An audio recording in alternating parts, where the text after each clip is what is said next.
तो स्टूडेंट्स आज हम स्टार्ट करने जा रहे हैं chapter number 6 of civics, that is called political parties. अभी ये जो चैप्टर नंबर 6 है वो अब पेज नंबर 71 से स्टार्ट हो रहा है, और पेज नंबर 71 पे ज़्यादा कुछ इंपॉर्टेंट है ना, हम लोग सीधे 72 पेज नंबर पे जाते हैं। ठीक है, इस चैप्टर में हम पढ़ेंगे कि कितनी पॉलिटिकल पार्टीज ज़रूरी है, पॉलिटिकल पार्टीज़ को चैलेंजेस क्या है, पॉलिटिकल पार्टीज़ क्यों डेमोक्रेसी में एक इम्पॉर्टेंट रोल निभाती है, ये सब चीज़ें हम देखेंगे। ठीक है, तो पेज नंबर 72 से हम स्टार्ट करते हैं। Why do we need political parties? Political parties are easily one of the most visible institutions in democracy. For most ordinary citizens, democracy is equal to political parties. If you travel to remote parts of our country and speak to the less educated citizens, you could come across people who may not know anything about our constitution or about nature of our government. But chances are they would know something about our political parties. Generally क्या है कि political parties होती है वो democracy का एक important part क्यों है, क्योंकि तुम अगर लेस एजुकेटेड सिटीजन्स को देखोगे जो गांव में जा रहे हैं, रूरल एरियाज़ में जाके तुम देखोगे तो वहाँ पर लोगों को इतना नॉलेज नहीं होता है कि कॉन्स्टिट्यूशन क्या है, कॉन्स्टिट्यूशन के लॉज क्या है और वो सब चीज़ें। लेकिन उन्हें पॉलिटिकल पार्टीज़ का नॉलेज होगा। ये क्यों होगा? At the same time this visibility does not mean popularity. Most people tend to be very critical of political parties. They tend to blame parties for all that is wrong. They tend to blame parties for all that is wrong with our democracy and our political life. Parties have become identified with social and political divisions. कई बार क्या होता है कि लोग political parties के बारे में नॉलेज रखते हैं, इसका मतलब ये नहीं होता कि वो पॉलिटिकल पार्टी को सपोर्ट करता है, वो उनके अपोज भी हो सकता है। और इसके वजह से क्या होता है कि political parties generally social divisions भी क्रिएट करती है। ठीक है, therefore it is natural to ask, do we need political parties at all? About 100 years ago there were few countries of the world that had any political party. Now there are few that do not have parties. Why did political parties become so omnipresent in democracies all over the world? Let us first answer what political parties are and what they do, before we say why we need them. हमें क्यों political parties चाहिए? पहले तो थी नहीं, अभी भी कई कंट्रीज ऐसे हैं जहाँ पर political parties है नहीं। तो हम आज देखते हैं कि क्यों ज़रूरी है। Meaning, a political party is a group of people who come together to contest elections and hold power in the government. They agree on some policies and programs for the society with a view to promote the collective good. एक political party का definition क्या है कि एक group of people जो साथ में आते हैं, उनका एक व्यू होता है और वो व्यू को वो लोग प्रोपोगेट करते हैं, और प्रोपोगेशन के साथ ही वो लोग इलेक्शंस में पार्ट लेते हैं, और इलेक्शंस में पार्ट लेके अगर वो इलेक्शंस जीतते हैं तो वो गवर्नमेंट में पावर होल्ड कर सकता है। ठीक है, since there can be different views on what is good for all, parties try to persuade people why their policies are better than others. They seek to implement these policies by winning popular support through elections. Political parties क्या करते हैं, वो generally public को दिखाने का try करते हैं कि हमारी पॉलिसीज़ या हमारे डिसीजंस कंट्री के लिए क्यों बेनिफिशियल रहेंगे, और यही चीज़ से के वजह से वो लोग पॉपुलर सपोर्ट गेन करने का ट्राई करती है। Thus parties reflect fundamental political divisions in a society. Parties are about a part of the society and thus involve partisanship. Thus a party is known by which part it stands for, which policies it supports and whose interest it upholds. यानी political party क्या होती है कि एक political division का एक fundamental part है, क्योंकि जनरली क्या होता है कि एक पार्टी है, उसके पॉलिसीज़ है, उसकी आइडियोलॉजी है, उसके व्यूज़ है, वो सब चीज़ें ही होती है जिसके ऊपर पॉलिटिकल पार्टी खड़ी रहती है, और उस पे से इलेक्शन कॉन्टेस्ट कर सकते हैं। ठीक है, अब political party has three components: the leaders, the active members and the followers. Political party के ऐसे तीन मेंबर होते हैं: लीडर्स, एक्टिव मेंबर्स और फॉलोअर्स। जो लीडर्स होते हैं वो टॉप ब्रास पे होते हैं, फॉलोअर्स होते हैं वो उनके, हम जो गुजराती में कार्यकर्ता वर्ड यूज़ किया गया है वो लोग होते हैं, और उसके फॉलोअर्स होता है। पॉलिटिकल पार्टी के फंक्शंस क्या है हमारे डेमोक्रेसी में? तो पहली चीज़ ये देखो, पेज नंबर 73 और 74 पे जो 7 पॉइंट्स हैं ना, ये 7 पॉइंट्स है, ये एक क्वेश्चन के तौर पे पूछ सकते हैं एग्जाम में कि what does political party do और what are the functions of a political party. ठीक है, what does a political party do? Basically political parties fill political offices and exercise political power. Parties do by performing a series of functions. वो कौन से functions है वो हम देखते हैं। Parties contest elections. In most democracy, elections are fought mainly among the candidates put up by political parties. Parties select their candidates in different ways. In some countries such as the USA, members and supporters of a party choose its candidates. Now more and more countries are following this method. In other countries like India, top party leaders choose candidates for contesting elections. क्या होता है कि पहले तुम पहले part में तुम देखो कि पार्टीज होती है वो मेनली उनका रोल होता है कि इलेक्शन लड़ना, इलेक्शन जीतना और फिर गवर्नमेंट्स फॉर्म करना। लेकिन इसमें वो इलेक्शंस कैसे जीतते हैं, तो हर एक जो भी कैंडिडेट होता है वो एक पॉलिटिकल पार्टी खड़ी करती है इलेक्शन जीतने के लिए। वो इलेक्शंस के लिए जो भी पॉलिटिकल पार्टी का कैंडिडेट खड़ा होता है वो कैसे खड़ा होता है, या तो पार्टी उसे इंटरनल इलेक्शन से चूज़ करती है या तो फिर जो टॉप लीडर्स होते हैं वो चूज़ करते हैं। यूएसए में इंटरनल इलेक्शन से चूज़ होता है कि कौन कौन से कॉन्स्टिट्यूंसी से कौन सा कैंडिडेट खड़ा रहेगा। लेकिन इंडिया में होता है, इंडिया में जनरली टॉप लीडर्स होते हैं, वो डिसाइड करते हैं कि कौन सी कॉन्स्टिट्यूंसी से कौन सा हमारा कैंडिडेट खड़ा रहेगा। ठीक है। सेकंड पार्ट है parties put forward different policies and programmes and the voters choose from them. Each of us may have different opinions and views on what policies are suitable for the society, but no government can handle such large variety of views. In a democracy, a large number of similar opinions have to be grouped together to provide a direction in which policies can be formulated by governments. यानी political party generally क्या होती है कि उनके policy होती है। मतलब मैं तुम्हें एग्जांपल दूँ तो हमारे इंडिया में जो दो बड़ी नेशनल पार्टीज़ है, जैसे आईएनसी जिसको हम इंडियन नेशनल कांग्रेस है तो फिर सिर्फ कांग्रेस कहते हैं, और बीजेपी जिसको हम भारतीय जनता पार्टी कहते हैं। ठीक है। तो वो लोग हमेशा इलेक्शंस के पहले है ना अपना एक मैनिफेस्टो डिक्लेयर करते हैं। वो मैनिफेस्टो क्या होता है, एक ग्रुप ऑफ पॉलिसीज़ होती है। ग्रुप ऑफ पॉलिसीज़ क्या होती है कि अलग अलग पॉलिसीज़ से बना हुआ एक ग्रुप होता है कि पॉलिसीज़ ऐसी पॉलिसीज़ के जो वो लोग कहेंगे कि हम लोग अगर पावर में आते हैं तो हम ये चेंजेस करेंगे, या तो फिर हम ये चीज़ नया लॉ लाएंगे, नई चीज़ें डिक्लेयर करेंगे, या तो फिर जो पुरानी चीज़ है उसको निकालना है। तो वो सब चीज़ें, तो ये सब एक पॉलिसीज़ होती है, गवर्नमेंट की पॉलिसीज़ होती है। तो पॉलिटिकल पार्टीज अपने पॉलिसीज़ फॉरवर्ड करती है। ठीक है। A party reduces a vast multitude of opinions into a few basic positions which it supports. A government is expected to base its policies on the line taken by the ruling party. मतलब क्या होता है कि अब पूरे India में सबके views different होते हैं, लेकिन कॉमन व्यूज़ को कलेक्ट करके वो लोग एक पॉलिसी बनाती है। ऐसे ही कॉमन व्यूज़ को कलेक्ट करके पॉलिसीज़ बनाते बनाते एक ग्रुप ऑफ पॉलिसी बनाते हैं जिसके वजह से वो क्या कहते हैं कि हम लोग अगर रूलिंग पार्टी में आए तो हम ये चेंजेस करेंगे। ठीक है। ये चीज़ होती है कि कैसे पॉलिसीज़ और प्रोग्राम्स फॉर्म करती है पॉलिटिकल पार्टीज। थर्ड पार्ट देखते हैं, parties play a decisive role in making laws for a country. Formally laws are debated and passed in legislature, but since most of the members belong to a party, they go by the direction of the party leadership irrespective of their personal opinions. Generally parties क्या करती है कि laws में changes करती है, नए laws बनाती है, पुराने लॉज अगर कंट्री के लिए बेनिफिशियल ना हो तो उसको ख़त्म करती है। तो लॉज बनाने में पॉलिटिकल पार्टीज का मेन पार्ट होता है। जनरली लेजिस्लेचर के इलेक्शंस में ही लॉज फॉर्मुलेट किए जाते हैं, लेकिन लेजिस्लेचर में भी पार्टीज़ के सपोर्टर्स होते हैं, इसलिए पार्टी की लीडरशिप के जो व्यूज़ होंगे वही उनके व्यूज़ होते हैं, उनके पर्सनल व्यूज़ ज़्यादातर होते नहीं है। ठीक है। Fourth, parties form and run governments. As we noted last year, the big policy decisions are taken by political executive that comes to the political parties. Parties recruit leaders, train them and then make them ministers to run the government in the way they want. ठीक है। Parties का सबसे main point क्या है कि government बनाना। Party अगर election में खड़े हुए अगर पॉपुलर मैंडेट जीतती है तो जीतने के बाद वो गवर्नमेंट फॉर्म करने का उन्हें चॉइस मिलता है, और जनरली वो लोग गवर्नमेंट फॉर्म करते भी है।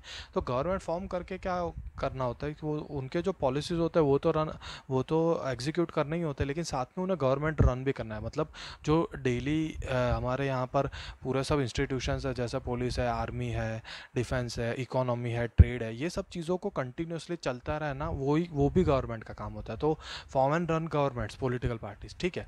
फिफ्थ पार्ट देखते हैं, those parties that lose in the elections play the role of opposition to the parties in power by voicing different views and criticising government for its failures और wrong policies.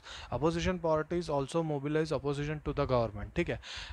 जो party हारती है वो generally opposition form करती है, और opposition parties का काम क्या होता है कि जो रूलिंग पार्टी है वो रूलिंग पार्टी के डिफरेंट व्यूज़ रखना, अगर वो कुछ गलत कर रहे हैं तो उनको क्रिटिसाइज़ करना, और गवर्नमेंट पीपल के सामने रखना कि क्या वो चीज़ वो गलत कर रहा है। ठीक है। ये काम होता है अपोजिशन पार्टी का। Six, parties shape public opinion, they raise and highlight issues, parties have lakhs of members and active spread all over the country, many of the pressure groups are extensions of political parties among different sections of society. Parties sometimes also launch movements for the resolution of problems faced by people. Often opinions in the society crystallize on the lines party take. Parties है ना shape public opinion, मतलब क्या होता है कि parties generally public को public को highlight करते पब्लिक को दिखाती है। सपोज अगर एक अपोजिशन है तो वो दिखाएगी कि क्या रूलिंग पार्टी ने क्या गलत किया था। अगर डेवलपमेंट नहीं हुआ तो फॉर एग्जांपल वो डेवलपमेंट के बारे में बात करेंगी। इसी तरह से वो लोग एक पब्लिक ओपिनियन ये करते हैं। पार्टीज के क्या होता है, मेंबर्स होते हैं वो पूरे कंट्री में फैले हुए होते हैं, वही लोग ये सभी काम करते होते हैं, लोगों को पूछते हैं, उनका ओपिनियन जानते हैं, उस हिसाब से ओपिनियन फॉर्म करते हैं वो लोग। ठीक है, सेवन पार्ट देखते हैं। Parties provide people access to government machinery and welfare schemes implemented by governments. For an ordinary citizen, it is easy to approach a local party leader than a government officer. That is why they feel close to parties when they do not have fully trust them. Parties have to be responsive to people's needs and demands. Otherwise, people can reject those parties in the next election.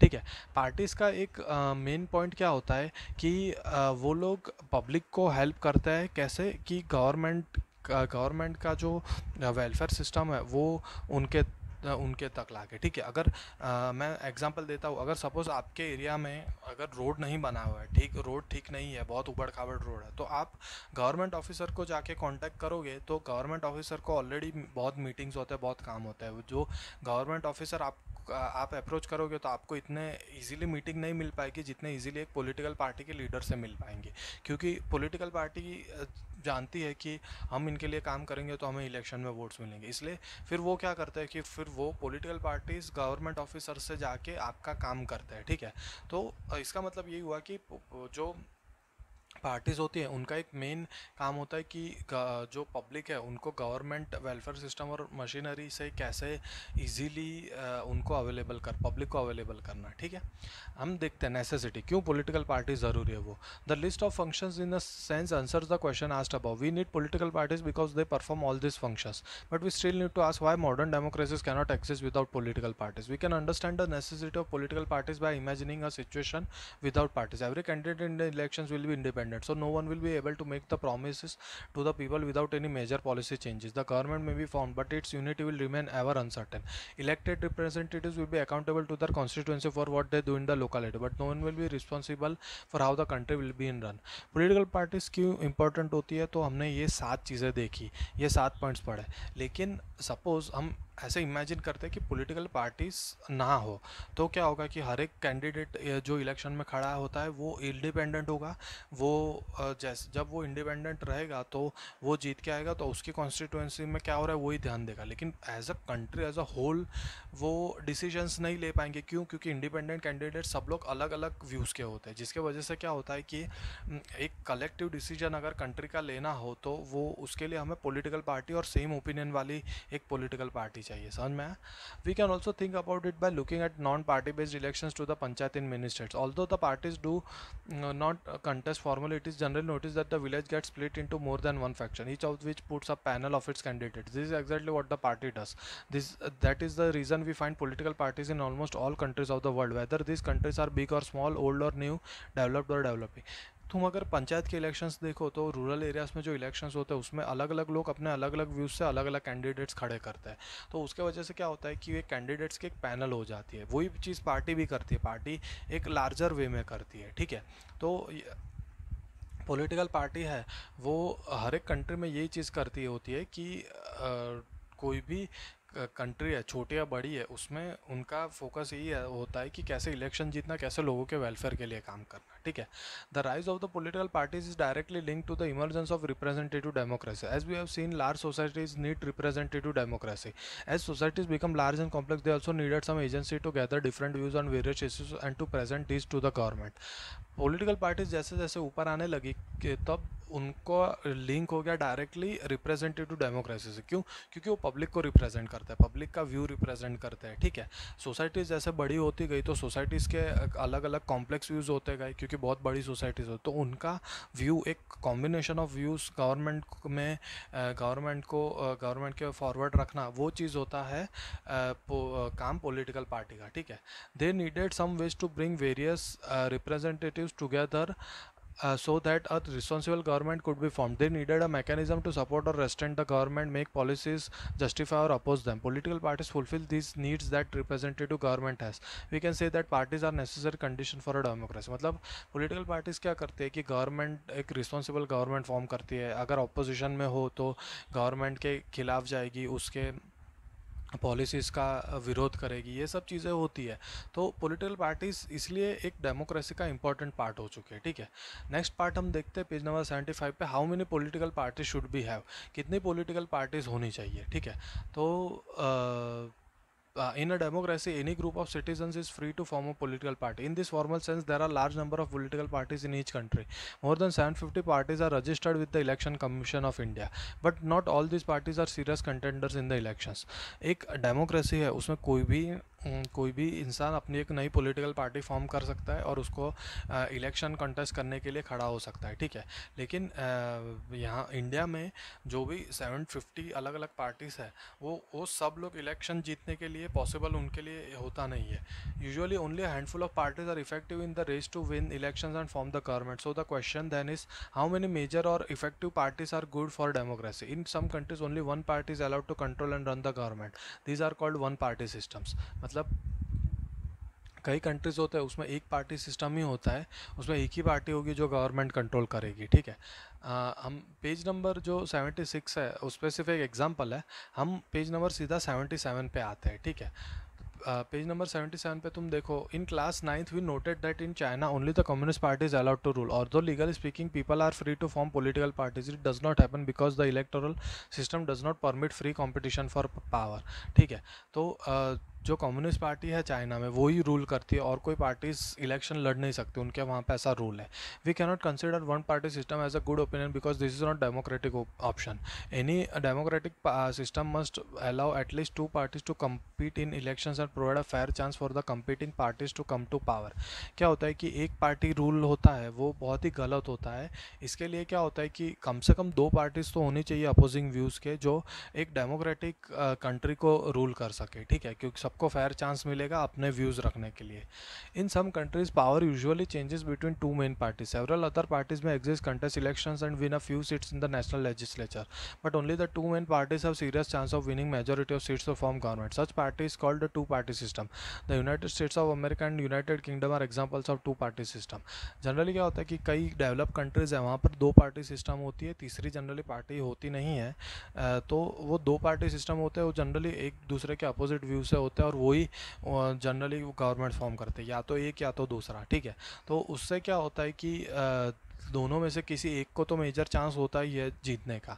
United states और of America यानी USA और UK, ये to party system का एक example है। If several parties compete for power and more than two parties have reasonable chance of coming to power to either on their own strength or in alliance with others, we call it a multi-party system. Thus in India we have a multi-party system. In this system the government is formed by various parties coming together in a coalition. अभी India का जो example दिया है वो एक multi party system है। Multi party system क्या होता है, डेफिनेशन समझो कि अगर किसी के पास चांस है कि कोई कोई पार्टी अगर समझती है कि हम खुद से तो पूरा इलेक्शन नहीं जीत सकते, हम मेजॉरिटी ऑफ द इलेक्टोरेट्स हमारे नहीं जीत सकते, लेकिन हम किसी दूसरी पॉलिटिकल पार्टी है जिसके व्यूज़ हमारे व्यूज़ से थोड़े बहुत सिमिलर है, उसके साथ एक कोएलिशन मतलब एक पार्टनरशिप फॉर्म करके हम अगर इलेक्शन जीत सकते हैं, इलेक्शन में सबसे ज़्यादा मेजॉरिटी ला सकते हैं, तो हम उनके साथ एक कोएलिशन फॉर्म करेंगे। ऐसे कई बार क्या होता है कि एक दो से भी ज़्यादा पार्टीज़ होती है, वो अपने कोएलिशन फॉर्म करके एक गवर्नमेंट बनाने का चांस उनके पास रहता है। इंडिया एक ऐसे ही मल्टी पार्टी सिस्टम है, ठीक है। तो single party system, two party system और मल्टी पार्टी सिस्टम होता है, उसका डेफिनेशन शायद एक मार्क के लिए पूछ सकता है। तो ये तीन पैराग्राफ्स इंपॉर्टेंट है, ठीक है। When several parties in a multi-party system join hands for the purpose of contesting election and winning power, it's called an alliance or a front. For example, in India, there were such major alliances in 2004 parliamentary elections: the National Democratic Alliance and the United Progressive Alliance, and the Left Front. The multi-party system often appears very messy and leads to political instability. At the same time, this system allows a variety of interests and opinions to enjoy political representation. अगर दो से ज़्यादा parties एक साथ मिल जाए तो उन्हें हम या तो अलायंस कहते हैं या तो एक पॉलिटिकल फ्रंट कहते हैं। तो हमारे इंडिया में एग्जांपल दिया है दो अलायंसेस। पहला अलायंस था एनडीए जिसको नेशनल डेमोक्रेटिक अलायंस कहा जाता है, और सेकंड था यूपीए जिसको यूनाइटेड प्रोग्रेसिव अलायंस कहा जाता है, और तीसरा था लेफ्ट फ्रंट। लेफ्ट फ्रंट मतलब लेफ्ट लीनिंग पार्टीज़ का एक पूरा एक कोalition हुआ था, ठीक है। तो इसमें इसका एक फ़ायदा क्या है कि अलग अलग लोगों के अलग अलग पार्टीज़ के ओपिनियंस एक साथ मिलके एक पॉलिसी फॉर्म होती है अगर multi party system government run करती है तो। लेकिन इसका एक यानी एक नेगेटिव पॉइंट क्या है कि कई ये पॉलिटिकल इंस्टेबिलिटी होती है, क्योंकि सब अलग अलग व्यूज़ से बने हुए होते हैं, तो एक पॉलिसी बनाना सबके अलग व्यूज़ से वो काफ़ी डिफिकल्ट हो जाता है। समझ में आया? So which of this is better? Perhaps the best answer to this very common question is that this is not a very good question. Party system is not something any country can choose. It evolves over a long time depending on the nature of its society, its social and regional divisions, its history of politics and its system of election. तो क्या बेहतर क्या होता है, single party system, multi party system, या फिर to party system? तो यहाँ पर ऐसा दिया गया है कि ये क्वेश्चन कैसा है कि ये चेंजिंग क्वेश्चन है. क्यों? क्योंकि सपोज 25-30 साल पहले तुम सोच रहे हो कि कोई एक सिस्टम अच्छा है, लेकिन 30 साल बाद अभी तुम सोच रहे हो नहीं ये सिस्टम अच्छा था. अभी फ्यूचर में शायद कोई तुम्हें लगेगा कि नहीं थर्ड कोई सिस्टम है वो अच्छा होगा. क्यों? क्योंकि हम लोग जनरली क्या करते हैं कि पॉलिटिकल पार्टी या तो फिर पार्टी का जो सिस्टम होता है वो चेंज होता रहता है, इवॉल्व होता रहता है. जैसे जैसे कंट्री इवॉल्व होती है, अलग अलग व्यूज़ आते हैं, वैसे ही वो चीज़ें इवॉल्व होती रहती है. ठीक है.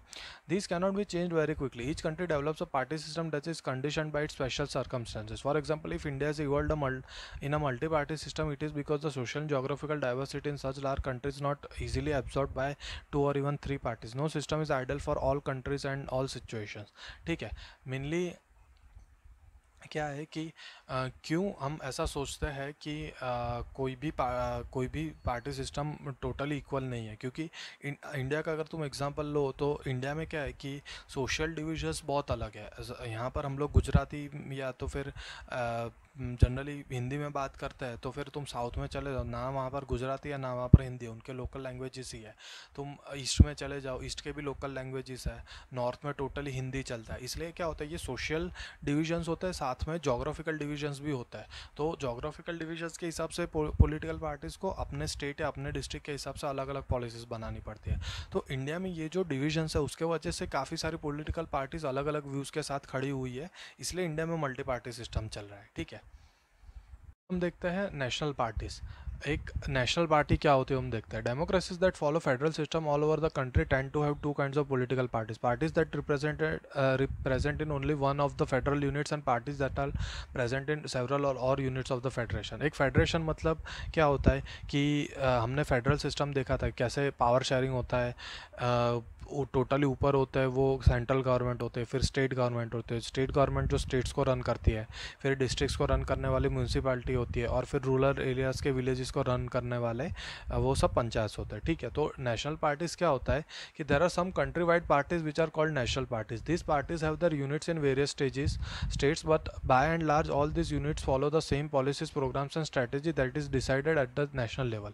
क्या होता है कि ऐसी पार्टीज होती है कि जिनके सारे फेडरेशन मतलब सारे डिस्ट्रिक्ट में, सारे स्टेट्स में उनके मेंबर्स, उनके कैंडिडेट्स, उनके लीडर्स फैले हुए होते हैं. वो लोग एक पॉपुलर ओपिनियन फॉर्म करते हैं टोटल पूरे कंट्री का. ठीक है. तो उनके जो पॉलिसीज़ बनाई जाती है वो भी जनरली सेम होती है. तो इसके वजह से नेशनल लेवल पे वो इलेक्शन कॉन्टेस्ट कर सकता है यही सब चीज़ों के वजह से. इसलिए हम उनको नेशनल पार्टी कहते हैं. ठीक है.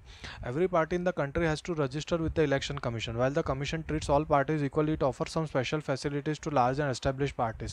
These parties are given unique symbol. Only the official candidates of that party can use that election symbol. Parties that get this privilege and some other special facilities are recognized by the election commission for this purpose. हर एक party को election commission के साथ अपना registration तो करवाना होता ही है, लेकिन कई कई ऐसे पार्टीज होते हैं जो बड़ी बड़ी पार्टीज होते हैं, उनको क्या होता है उनको स्पेशल फैसिलिटीज़ दी जाती है. उसमें से सबसे कॉमन एग्जांपल है कि पार्टी को अपना सिंबल दिया जाता है. जैसा मैं तुम्हें एग्जांपल दूँ तो आईएनसी जो इंडियन नेशनल कांग्रेस, या तो फिर हम सिंपली कांग्रेस कहते हैं, कांग्रेस का वो ऐसा पंजा वाला सिंबल है. और जो बीजेपी है जो और एक नेशनल पार्टी है इंडिया की, उसका वो कमल वाला सिंबल है. ठीक है. लोटस वाला सिंबल. तो वो सब क्या होता है, ये सब चीज़ें इलेक्शन कमीशन बड़ी जो नेशनल पार्टीज़ होती हैं उनको एक स्पेशल फैसिलिटीज़ भी देती है. That is why this parties are called recognised political parties. The election commission has laid down detailed criteria of the proportion of votes and seats that the party must get in order to be a recognised organized party, a party that secures at least 6% of the total votes in an election to the legislative assembly of a state and wins at least 2 seats in as is recognized as a state party. A party that secures at least 6% of the total votes in Lok Sabha elections or assembly elections in the 4 states and wins at least 4 seats in Lok Sabha is considered as a national party. State party क्या होती है और national party क्या होती है? अगर 6% vote अगर state के इलेक्शन में कोई जीते, मतलब लेजिस्लेटिव असेंबली मतलब स्टेट का इलेक्शन होता है, तो उसमें अगर 6% जीते और कम से कम 2 सीट्स टोटली जीते तो वो पार्टी को स्टेट पार्टी का एक रिकग्निशन दे दिया जाता है. और अगर जो लोकसभा के मतलब नेशनल इलेक्शन है, हमारे नेशनल इलेक्शन में 6% वोट आए, कम से कम 4 स्टेट्स में उनके 4 सीट्स आए, तो उन्हें एक नेशनल पार्टी का एक रिकग्निशन दिया जाता है. ठीक है. According to this classification there were 7 recognized national parties in the country in 2018. Let us learn something about all each of these parties. 7 parties जो है इंडिया की नेशनल पार्टीज, उसमें से कौन सी है? AITC, Bahujan Samajwadi Party, BSP, BJP, CPI, CPIM, INC और NCP. ठीक है. तो ये पार्टीज़ के बारे में जो इन्फॉर्मेशन है इसमें आपको सिर्फ रीड करना है, क्योंकि क्वेश्चंस कोई आएंगे नहीं. ये सब पार्टीज़ के बारे में बड़े क्वेश्चंस को आएंगे नहीं, छोटे ही क्वेश्चंस शायद MCQs आ सकते हैं. सपोज कि INC का फुल फॉर्म क्या है, तो इंडियन नेशनल कांग्रेस जैसा. ठीक है. हम स्टेट पार्टीज़ पे आते हैं. स्टेट पार्टीज़ इंपॉर्टेंट है. Other than these 7 parties, most of the major parties of the country are classified by the election commission as state parties. These are commonly referred to as regional parties. Yet these parties need to be regional in their ideology or outlook. Some of these parties are all India parties that happen to have succeeded only in some states. Parties like the Samajwadi Party and Rashtriya Janata Dal have national level political organization with units in several states. Some of these parties like Biju Janata Dal, Sikkim Democratic Front, Mizo National Front and Telangana Rashtra Samiti are conscious about the state identity. मतलब क्या है कि ये जो 7 parties के बारे में हमने पढ़ा, उसके अलावा बाकी सब जो पार्टीज़ है उन्हें स्टेट पार्टीज़ का रिकग्निशन दिया गया है. और ये सब खुद को रीजनल पार्टीज़ के तौर पे रिफ़र करते हैं. क्यों? क्योंकि उनके आइडियोलॉजी वो टोटली स्टेट के अंदर ही होती है. वो लोग अपने स्टेट का प्रोग्रेस और स्टेट का जो पॉलिटिकल ओपिनियन होता है उसके पर ही ज़्यादातर कॉन्सेंट्रेट करते हैं. ठीक है. Over the last 3 decades the number and strength of this parties are expanded. This made the parliament of the India politically more and more diverse. No one national party is able to secure on its own majority in the Lok Sabha until 2014. As a result, the national parties are compelled to form alliances with state parties. Since 1996, nearly every one of the state parties has got an opportunity to be part of one of the national level coalition government. This has contributed to the strengthening of federalism and democracy in our country. क्या होता है कि India में 2014 के पहले कोई भी national party अपने हिसाब से टोटल मेजोरिटी से इलेक्शन नहीं जीता है, इसलिए उन्हें अलायंसेस या फ्रंट में एक कॉम्बिनेशन करना पड़ता है स्टेट पार्टीज़ के साथ. तो स्टेट पार्टीज़ के साथ कॉम्बिनेशन के बाद क्या होता है कि जब वो लोग इलेक्शन जीतते हैं तो जो स्टेट पार्टीज़ होते हैं उनका भी व्यू इम्पोर्टेंट होता है. क्यों? क्योंकि वो एक पार्टनरशिप में है नेशनल पार्टीज़ के साथ. इसके लिए ही हमारा डेमोक्रेसी इतना वाइब्रेंट हो गया है कि सभी लोगों को अपना व्यू दिया जाता है. समझ में आया? पेज नंबर 83 पे देखते हैं challenges to political parties. We have seen how crucial political parties are for the working of democracy. Since parties are the most visible face of democracy, it is natural that people blame parties for whatever is wrong with the working of democracy. अगर कुछ देश में कुछ गलत होता है, country में कुछ प्रॉब्लम्स होती है, तो सबसे पहला ब्लेम किस पर जाएगा? पॉलिटिकल पार्टी पे ही जाएगा. क्यों? क्योंकि पॉलिटिकल पार्टीज रूल कर रही होती है और उधर ही कभी कोई चैलेंज आए तो सबसे पहली उंगली पॉलिटिकल पार्टीज पे उठती है. All over the world, people express strong dissatisfaction with the failure of political parties to perform their functions well. This is the case in our country too. क्या होता है कि पूरे वर्ल्ड में जो भी पॉलिटिकल पार्टीज़ है उनका सबसे बड़ा चैलेंज यही होता है कि अगर उन्होंने अपनी पॉलिसीज़ फॉर्म किया या तो फिर कोई प्रॉमिस किया है पब्लिक को इलेक्शन जीतने से पहले और वो फुलफ़िल नहीं किया, तो उन पर ही सबसे बड़ा ब्लेम डाला जाता है. ठीक है. Popular dissatisfaction and criticism has focused on 4 problem areas in the working of political parties. Political parties need to face and overcome these challenges in order to remain effective instruments of democracy. हम 4 points देखेंगे कि कौन से political parties के लिए बहुत बड़े challenges है वो. The first challenge is lack of internal democracy within parties. All over the world there is a tendency in political parties towards the concentration of power in one or few leaders at the top. Parties do not keep membership registers do not hold organizational meetings and do not conduct internal elections regularly. हमारे India में भी ये सबसे बड़ा problem है. First problem क्या है, हम देखते हैं कि इंटरनल डेमोक्रेसी नहीं होता है. मतलब अगर कोई पॉलिटिकल पार्टी होती है तो उनके लिए उनका जो पावर होता है वो थोड़े बहुत जो टॉप ब्रास के लीडर्स होते हैं उन पर ही फोकस्ड होता है. वही लोग पॉलिटिकल पार्टी के अंदर के जो इंटरनल डिसीजंस है वही लोग लेंगे और वही लोग डिसाइड करते हैं कौन पॉलिटिकल पार्टी में रहेगा नहीं रहेगा ये सब. तो यही चीज़ होती है कि इंटरनल डेमोक्रेसी होना चाहिए, इंटरनल इलेक्शंस होना चाहिए, कौन पॉलिटिकल पार्टी का लीडर होगा, कौन कौन दूसरे उसके लीडर्स के नीचे पर रहने वाले होंगे, ये सब चीज़ें होनी चाहिए. ठीक है. Ordinary members of the party do not get sufficient information on what happens inside the party. They do not have the means of the connections or the connections needed to influence the decision. As a result, the leaders assume greater power to make decisions in the name of the party. Since one or few leaders exercise paramount power in the party, those who disagree in the leadership find it difficult to continue in the party. क्या होता है कि मैंने तुम्हें बताया जैसे democracy नहीं होती है तो डिसीजन पावर किसके पास होगा, जो टॉप ब्रास के लीडर्स होंगे उनके पास ही होगा. तो उसके वजह से क्या होता है कि जो नॉर्मल मेंबर्स होते हैं उनको इतना ज़्यादा इन्फॉर्मेशन भी नहीं होता है और उनको पता भी नहीं होता है कि फ्यूचर में क्या डिसीजन लिया जाएगा. इसके वजह से क्या होता है कि कई बार जो नॉर्मल मेंबर्स होता है वो लोग जब पॉलिटिकल पार्टीज़ के जो बड़े यानी जो बड़े नेता है उनसे अगर डिससेटिस्फाइड होते हैं उनके कोई डिसीजन से तो वो लोग पार्टी छोड़ देते हैं. ठीक है. More than loyalty to party principles and policies, personal loyalty to the leader becomes more important. कई बार क्या होता है कि पार्टी के प्रिंसिपल्स या पार्टी के जो भी पॉलिसीज होते हैं उनसे लॉयल्टी से ज़्यादा पार्टी के जो टॉप ब्रास के लीडर्स हैं उनसे लॉयल्टी बढ़ जाती है. The second challenge of dynastic succession is related to the first one. Since most political parties do not practise open and transparent procedures for their functioning, there are very few for ordinary worker to rise to the top in a party.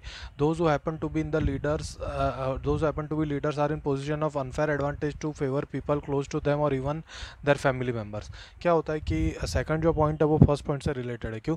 क्योंकि उसमें dynastic succession होता है. Dynastic succession का मतलब क्या होता है कि सपोज अगर कोई पॉलिटिकल पार्टी का लीडर है वो हमेशा यही चाहेगा कि उसका जो लड़का है उसका जो लड़की है फ्यूचर में वो पॉलिटिकल पार्टी का लीडर हो. इसी को डायनेस्टियल सक्सेशन के नाम से कहा जाता है. ठीक है. इसका है ना सबसे बड़ा प्रॉब्लम क्या होता है कि कोई ऑर्डिनरी वर्कर है पार्टी का, उसको पार्टी में ऊपर आने का चांस ज़्यादा मिलता नहीं है. ठीक है. और इससे क्या होता है कि कई डिससेटिस्फैक्शन यहाँ पर भी क्रिएट होता है कि चाहे कितनी भी मेहनत करे वो जो पॉलिटिकल पार्टी का लीडर होगा उसका लड़का ही नेक्स्ट या उसकी लड़की नेक्स्ट लीडर बनेगी. ठीक है. In many parties the top positions are always controlled by members of one family. This is unfair to other members of that party. This is also bad for democracy since people who do not have adequate experience or popular support come to occupy positions of power. This tendency is present in some measure all over the world, including in some of the older democracies. क्या होता है कि जो top leaders के post है, जैसे party कोई एक पार्टी है उसका जो पार्टी का लीडर, पार्टी का मेन लीडर होगा, पार्टी के जो डिसीजन मेकर्स होंगे वो सब है ना एक फैमिली के हाथ में ही होता है. जिसके वजह से प्रॉब्लम्स क्या क्रिएट होती है कि जो पब्लिक है वो यानी जो लीडर्स है वो कई बार क्या होते हैं ऐसे होते हैं कि जो कॉम्पिटेंट नहीं होते. वो लोग इतने कई बार ज़्यादा पढ़े लिखे भी नहीं होते, कई बार ज़्यादा उनको एक्सपीरियंस भी नहीं होता है. क्योंकि क्या होता है कि वो लोग इतनी ज़्यादा मेहनत नहीं करते. वो लोग एक टॉप पॉलिटिकल पार्टी के या तो सन और डॉटर में से कोई होते हैं तो उन्हें डायरेक्ट पॉलिटिकल पार्टी के लीडर्स के पोस्ट पे बिठा दिया जाता है. समझ में? The third challenge is about growing a role of money and muscle power in parties, especially during elections. Since parties are focused only on winning elections, they tend to use shortcuts to win elections. They tend to nominate those candidates who have or can raise lots of money. Rich people and companies who give funds to political parties tend to have influence on the policies and the decisions of the party. In some cases, parties support criminals who can win elections. Democrats all over the world are worried about the increasing role of rich people and big companies in political democratic politics. ये एक third एक important point है. Money बहुत ही important role play करता है एक political power party के फॉर्म होने में या तो फिर पॉलिटिकल पार्टी की डिसीजन मेकिंग में। क्यों? क्योंकि सब पॉलिटिकल पार्टीज जनरली क्या करती है कि वो ऐसे लोगों को इलेक्शन के कैंडिडेट के लिए खड़े करती है कि जो लोग ज़्यादा वोट गैदर कर सके। और इसमें क्या होता है कि कई ऐसे होते हैं कि जो क्रिमिनल्स भी होता है, कई ऐसे होते हैं कि जो रिच होते हैं, वो लोग उनका परफॉर्मिंग इतना अच्छा नहीं होता है, लेकिन या तो फिर वो सिर्फ इलेक्शन जीतने के काम ही आते हैं, वो पॉपुलैरिटी वोट वो गैदर करते हैं, इसलिए उनको एज अ कैंडिडेट चूज़ किया जाता है इलेक्शन लड़ने के लिए। तो यही चीज़ जो डेमोक्रेसी को सपोर्ट करता है, लोगों को यही लगता है कि कई बार क्या होता है कि बिग कंपनीज, बड़ी जो पावरफुल कंपनीज होती है जिनके पास पैसा काफ़ी ज़्यादा होता है, वो पॉलिटिकल पार्टी को सपोर्ट करती है इसके लिए कि अगर वो पॉलिटिकल पार्टी जीते तो उनकी पॉलिसीज़ ऐसी बनेंगी जिससे कंपनीज को फ़ायदा होगा, ना कि कंट्री के पीपल को। इसलिए डेमोक्रेसी को सपोर्ट करने वाले लोगों को यही प्रॉब्लम लगती है कि पैसा एक बहुत बड़ा रोल प्ले करता है पॉलिटिकल पार्टी में। ठीक है।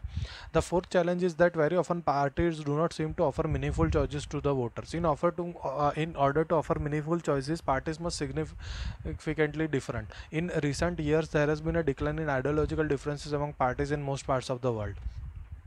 क्या होता है कि हमारे पास मीनिंगफुल चॉइस नहीं होती है। मतलब कई बार कैसा होता है कि सपोज़ कोई दो लोग इलेक्शन लड़ रहे हैं, एक एक्स पार्टी से और एक वाई पार्टी से, तो दोनों में से ऐसा कोई भी नहीं होता है कि जो ज़्यादा एक्सपीरियंस्ड होता है, ना ही हमको इतना विश्वास होता है उनके कि वो अच्छा काम करेंगे, ये सब चीज़। यानी हमारे पास मीनिंगफुल चॉइसेस नहीं होता है। हमारे यही दो हमारे पास चॉइस है, या तो एक या तो फिर दूसरा, और दोनों ही इनकॉम्पिटेंट होता है, दोनों ही अच्छे काम करने वाले नहीं होते, तो हमारे पास मीनिंगफुल चॉइसेस नहीं रहता। ये पॉलिटिकल पार्टी के लिए एक बहुत बड़ा चैलेंज है।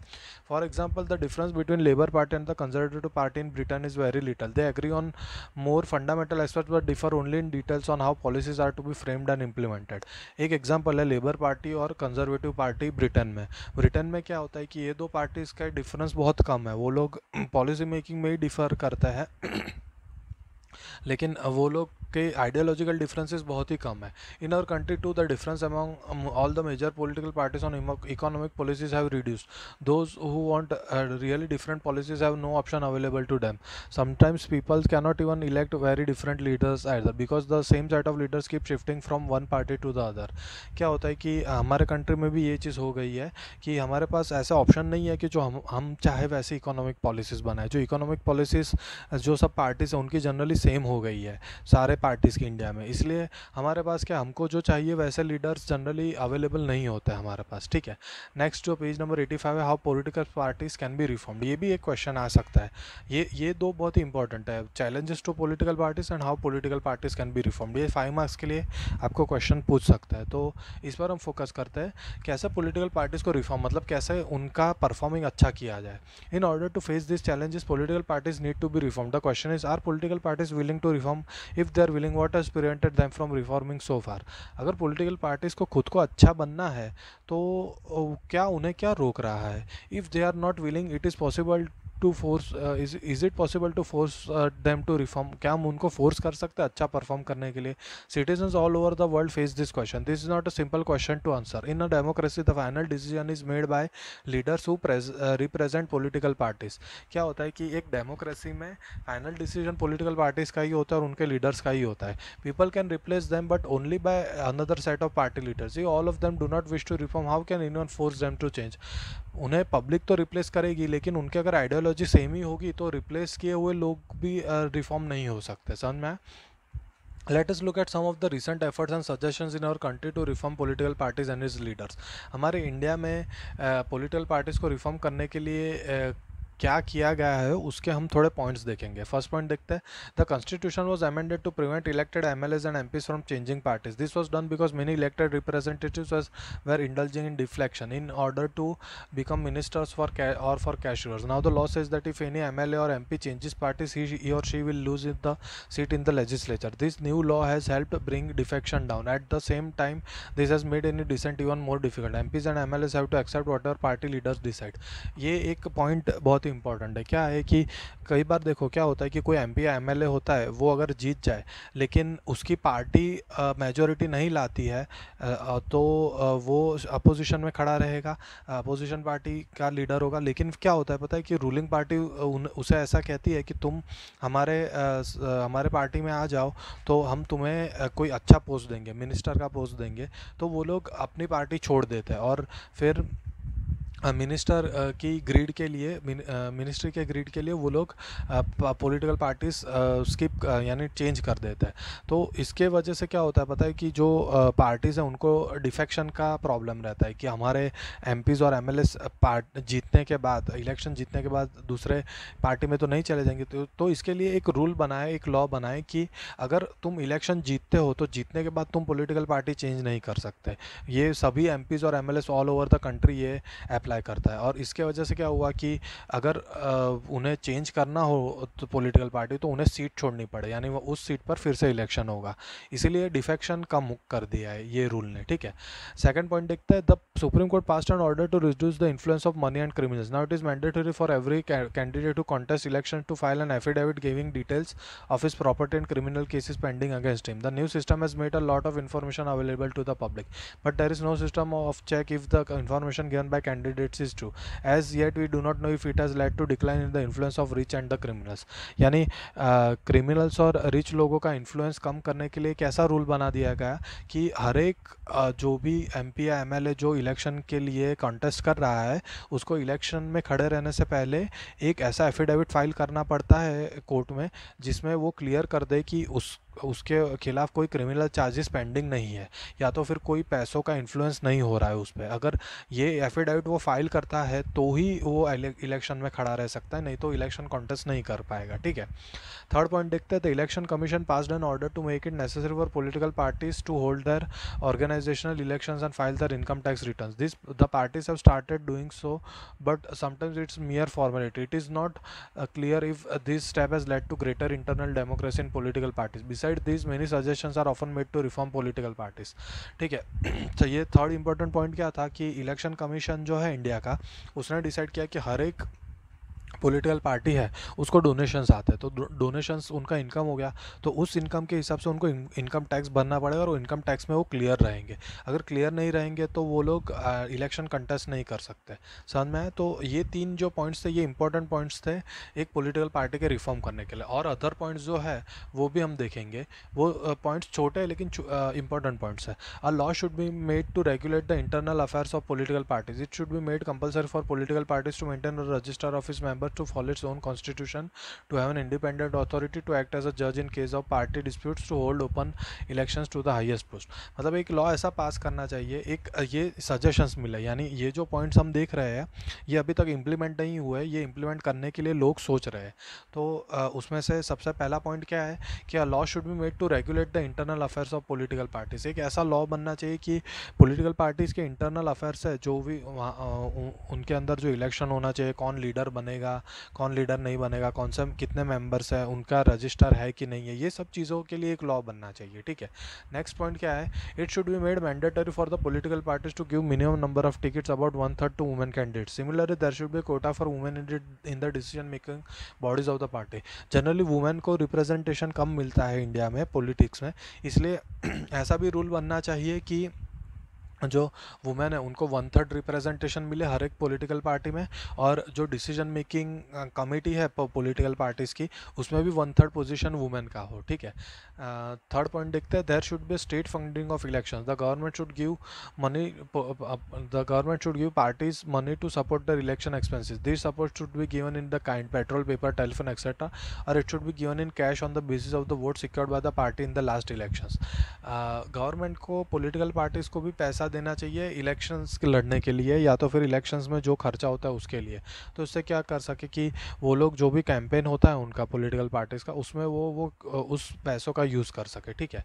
This suggestions have not yet been accepted by political parties. If and when these are accepted this could lead to some improvement, but we must be very careful about legal solutions to political problems.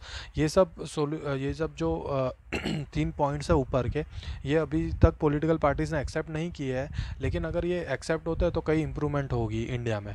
Over regulation of political parties can be counter productive. This would force all political parties to find a ways to cheat law. Besides political parties will not agree to pass a law that they do not like. यानी over regulation नहीं होना चाहिए, मतलब ज़्यादा उन पर अगर हम कोई दबाव डालने का कोई प्रेशर डालने का कोशिश करे पॉलिटिकल पार्टीज़ पे, तो वो लोग चीटिंग पे आ सकते हैं। और कोई भी पॉलिटिकल पार्टी ऐसा लॉ पास नहीं करेगी जो उनके लिए बेनिफिशियल ना हो। समझ में? There are two other ways in which political parties can be reform. One, people can put pressure on political parties, this can be done through ordinary citizens, pressure groups and movements, and media can play an important role in this. Political parties को reform करने के लिए हम normal citizens कैसे काम कर सकते हैं? तो हम प्रेशर ग्रुप्स बना के या तो फिर उन पर कोई प्रेशर डाल के हम उनकी जो वर्किंग पॉलिसी है उसको चेंज कर सकते हैं। ये political parties feel that they would lose public support bye not taking up reforms, they would become more serious about reforms. अगर पब्लिक जो चेंजेस मांग रही है वो चेंजेस अगर पॉलिटिकल पार्टीज खुद को रिफॉर्म नहीं करेगी, उनको उनका सपोर्ट छूट रहा है, तो पॉलिटिकल पार्टीज को रिफॉर्म करने के लिए यानी पॉलिटिकल पार्टीज को रिफॉर्म करना ही पड़ेगा, कंपलसरी बन जाएगा उसके लिए। सेकंड पॉइंट क्या है? Two, political parties can improve if those who want this join political parties. यानी जो पॉलिटिकल पार्टी को रिफॉर्म करना चाहते हैं वही लोग अगर पॉलिटिक्स ज्वाइन करेंगे तो ऑल ओवर पॉलिटिकल पार्टीज में रिफॉर्म आएगा। The equality of democracy depends on degree of public participation. It is difficult to reform politics if ordinary citizens do not take part in it and simply criticize in from the outside. एक democracy में क्या dependent होता है कि public सिर्फ बाहर से criticise करेगी तो पॉलिटिकल पार्टी में कोई चेंज नहीं आएगा। हमें एक इम्पॉर्टेंट पार्ट लेना पड़ेगा इलेक्शंस में, पॉलिटिकल पार्टीज़ के रिफॉर्मेशन में, ये सब चीज़ों में। ठीक है? The problem of bad politics can be solved by more and better politics. We shall return to this theme in the final chapter. यही होगा कि अगर बैड पॉलिटिक्स को अगर कम करना है तो पॉलिटिक्स को अच्छे हम लोग बेटर पॉलिटिक्स, हम लोग एक पार्ट लेके हम लोग किसको वोट देना है किसको वोट नहीं देना है, ये सब चीज़ें सोचकर ही हम पॉलिटिकल पार्टीज़ और पॉलिटिक्स को रिफॉर्म कर सकते हैं। ठीक है? हमारा ये चैप्टर यहाँ पर ख़त्म होता है। इसके बाद जो लास्ट चैप्टर रहा वो हम नेक्स्ट लेक्चर में देखेंगे। ठीक है?